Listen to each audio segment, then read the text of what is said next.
Come on, baby. Come on, baby. I need this to happen. What do we have here? Woo!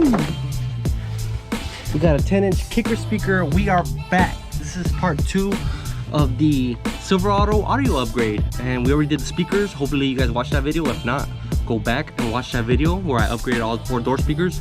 Now we got this GM accessory kit made by Kicker. So this is a 10-inch subwoofer in an enclosure that's made specific for this truck, and it fits underneath the passenger rear seat. And it also comes with a amp that is well, this amp is specific for if you have the models with non-Bose. So if you have Bose, this won't work for you. They have a separate kit that only comes with the speaker. This kit comes with an extra amp. This extra amp is to power the door speakers. So even if you have your factory OEM speakers, this will make them sound even better.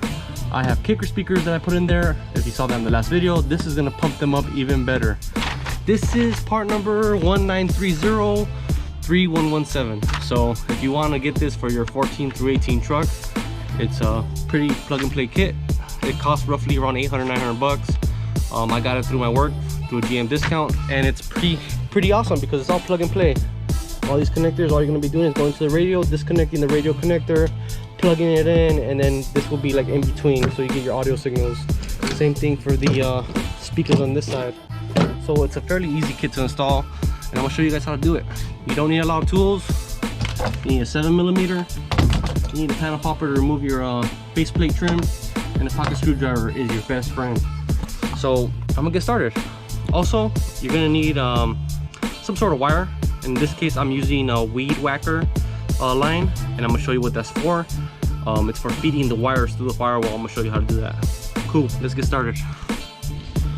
First things first, we gotta take the speaker and find out where we're gonna put it. God damn it. Well, there's only one spot it goes, so no need to figure it out so much. All right, so first things first, you take out the nut for the seat.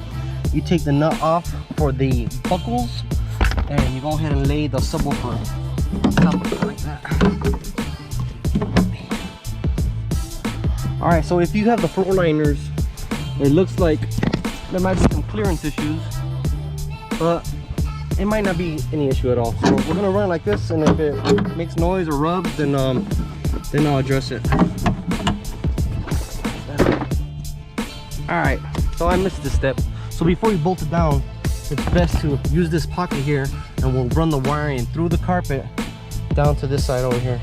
All right, so I fed a wire through the pocket here, and it's gonna run along the carpet. I already grabbed it. It's around here somewhere. There it is. And there you have that.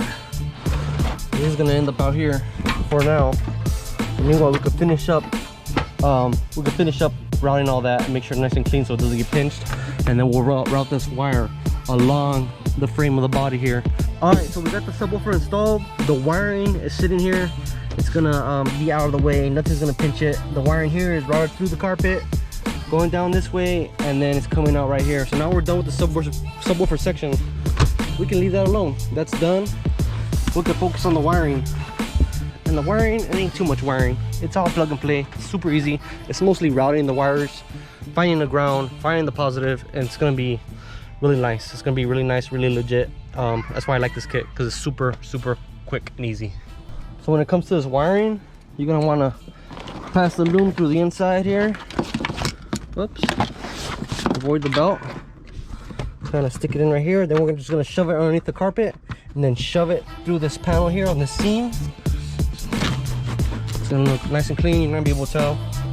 You can use your tool and just shove it in like that. So now that that's all back in, we'll go ahead and install our liner back on, and then we'll be done in the back. See? Super easy. So the kit is super simple. It's got 2 power wires that are gonna go through the firewall and into your battery bank. We got the subwoofer, which I already installed, and the wiring harness for the subwoofer. Then there's the amp and the wiring harness for the amp. So it's pretty simple. You got 6 items. So I think we're gonna route this through the dash. We'll pull off the radio faceplate. All right, so this is what your dash should look like on your IO5, IO6 radio on your Chevy truck. So like I said before, this will work on 14 through 18. non-Bose radio, so if you have the Bose system, this is not gonna work. Once you got the display off, you can disconnect it and move it out of the way if you want. I'm not gonna do that. I already know what connector I'm going after. It's this big giant green guy here. You just unplug that green guy, then you get your harness, and you're pretty much plugging this one in here and unplugging the other one and installing it in here. So you're pretty much getting the output circuits from the radio. They go to the amp, they get processed in the amp, and they go back out. All right, in order to run the harness, you're gonna want to take these 3 7mm out, and we'll remove this vent. So that gives you access to run the wiring through this hole down here, underneath the dash, behind the knee bolster, and above the junction block next to the brake pedal where you're gonna put your amp. So we'll start running the wiring that way.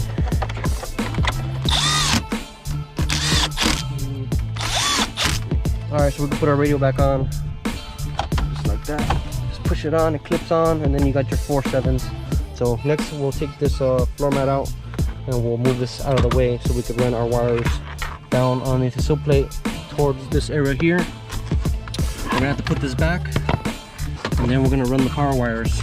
And this is the weed whacker wire I was talking about. So I use a weed whacker, and believe it or not, a chopstick. I shoved the chopstick through the rubber grommet on the firewall, taped up with the weed whacker string here. And then when I pull this all off, I'll run the wires, tape it around this weed whacker string, and pull it back through the firewall. This time without the chopstick. All right, so I run the wiring underneath the carpet along here, against this edge here. Now I can put the seal plate back on. And then all I gotta worry about is these 2 harnesses, one coming from the radio, one that came from the subwoofer, and the 2 that are still in the back of the bed that we're gonna run through the firewall, which are just gonna be our powers, which connect here and here. All right, so I got our 2 harnesses here, and I got the amp. The amp installs on top of the junction block right here, something like that. I'm not gonna put it in yet. I first wanna run the power wires through the firewall, that way that's not in the way. And I think the way I'm going to do that is from the outside in, because the reason you want to do it from the outside in is because this is the piece that routes inside the cab here.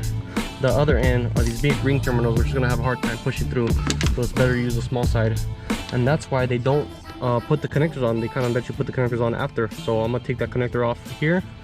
It's like that on both harnesses, and then you can push the wires through. And the way we'll do that is we'll put some electrical tape over the wire against the weed whacker here, weed whacker string, and then we'll pull it together as one.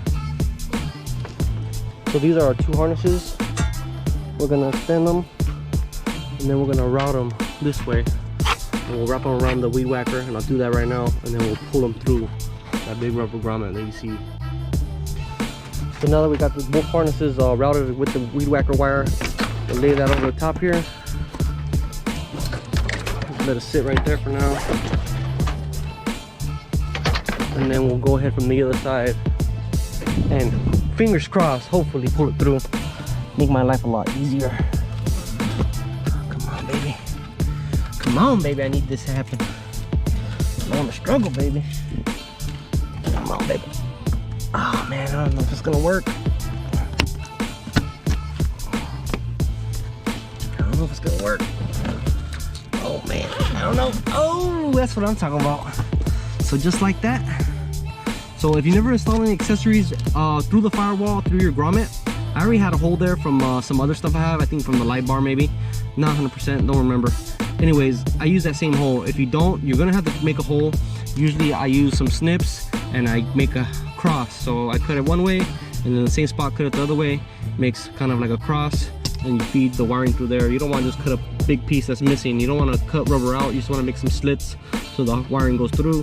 That grommet is still important for water not getting into your cab, so don't go crazy trying to cut it up, and don't be drilling no holes in your firewall.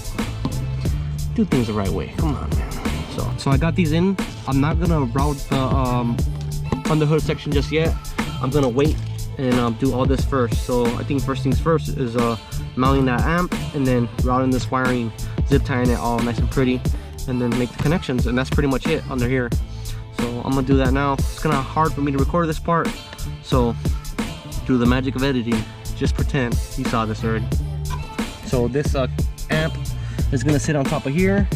It's got two big connections right there for these two guys, and then this is a ground, this is a ground, and then we got two power wires, and then we got these that connect. So they're pretty much all self-explanatory. These are going to connect here, these are going to go to the amp, these two are power, and the two ring terminals that are black are grounds that we're going to mount somewhere over here. So it's fairly simple. It's mostly just going to be you being very careful and mounting everything, so it's not going to be rubbing anywhere or be in the way of your obviously important pedals. But I think we got this under control. So I'll take the 210s out here, and those 210s will be reused after we put the amp on top of it. So after you pass the wires through the firewall, remember you got to put these terminals in here. I like to do it right away, because if you accidentally step on them, you're going to be shit out of luck. These don't matter where they go, they're all just power wires. Alright, so I mounted up the amp. So let me show you guys why I love this kit. The two big connectors are hooked up to the amp and are sitting up top.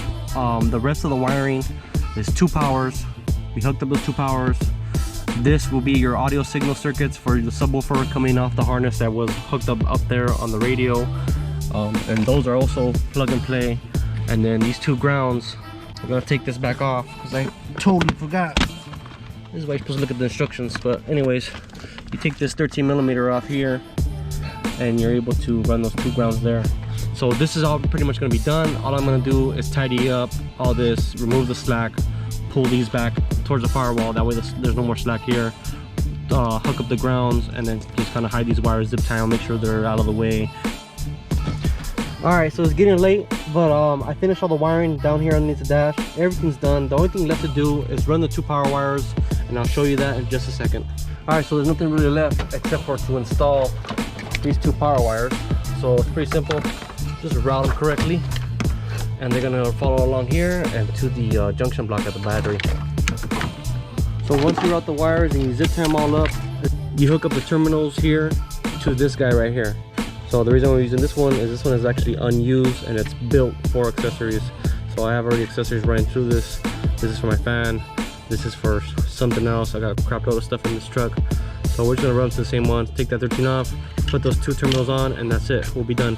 We'll just zip tie all the rest of the wiring, and then we could give this thing a try and see how it sounds. This time I was ops. So I decided to see.